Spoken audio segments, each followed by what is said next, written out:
Beyond the Mic with Sean Dillon. We're joined on the star line by an actor, writer, musician, and producer.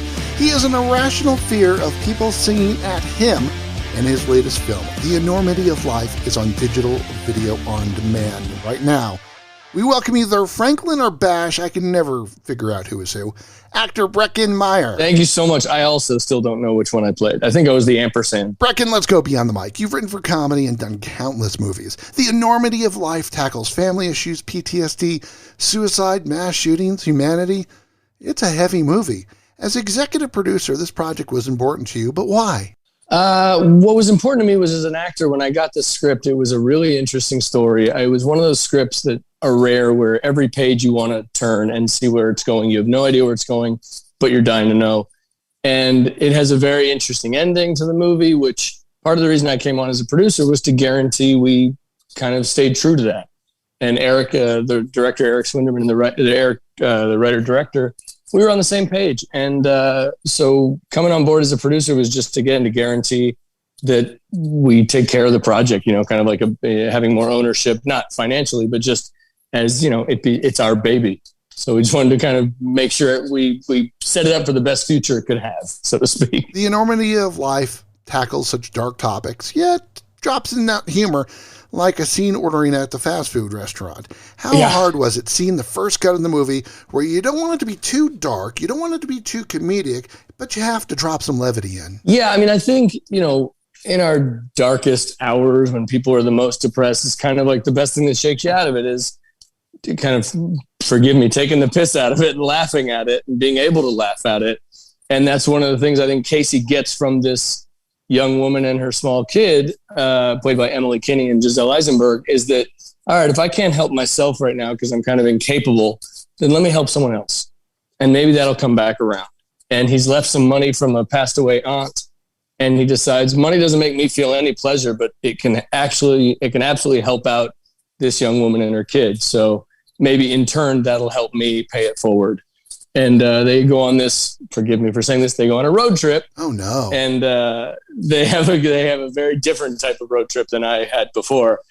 And it is really interesting. I will say it's very polarizing. And it's the first movie I've done where I've even said in any interview, I'm like, reach out to me on social media after you watch this, because I'm really curious what people think. I think it's the first movie I've done where I can guarantee it is a conversation starter. And speaking of conversation starters, Breckin Meyer joins us beyond the mic, and it's time for the Rocking 8. 8 random questions. Answer with the first thing that comes to your mind. There's absolutely no pressure. Love it. Now, you skated 10.8 miles for your audition in Clueless. Do you still skate today? I do still skate today. I also get around a lot on a one wheel, which is kind of an electric skateboard. Yeah, I've seen your one wheel. There you go. I enjoy the one wheel. What's your favorite thing about your dog, Harley? Oh, man. Oh, she's just the best. She's so cute. She's a dog, Breckin, what person would you like to work with that you haven't worked with before? Richard Dreyfuss, Giancarlo Esposito, John Goodman, Daniel Day-Lewis. I can keep going. Do you ever regret playing the role of Spud in Potato Head Kids? No, I'm staring at the action figure I have of that character on my shelf right now. What's the best thing about being a girl dad? Oh, man, my girls. Best thing about being a girl dad. I don't get peed in the face. No one's ever peed in my face when I was changing a diaper. That's true. So there's that. I should stress no one's ever peed in my face in life anyway, but I mean as a dad also. What movie do you get trapped into watching, even if you turn it on in the middle? Oh, man. Glengarry Glen Ross, Princess Bride, Shawshank, La Bamba, oddly enough. Wow. Yeah, if La Bamba's on, I don't know why, I'm your Huckleberry. That's it. I'm in. Do you still have your first drum kit? I do not, sadly. But I do know who has it, which is nice. Cool. I gave it to my friend's, my godson, so that was cool. So I do know who has it. Do you prefer black or blue ink pens? Black. It's time for One Big Question with Breckin Meyer beyond the mic.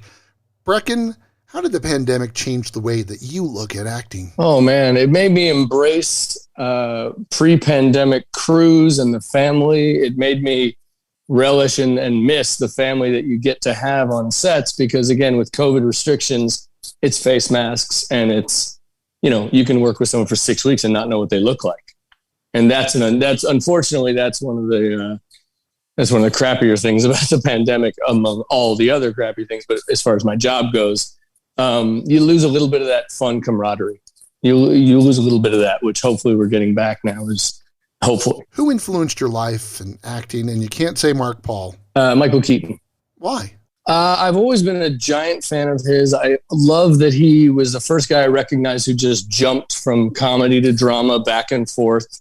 I mean, my oldest daughter is named Keaton, so that'll kind of tell you right there. So are you a Michael Keaton Batman fan? Absolutely, of course. Best Batman there was. Breckin, what's your next project? We're starting a new season of Robot Chicken, so I got to get to writing.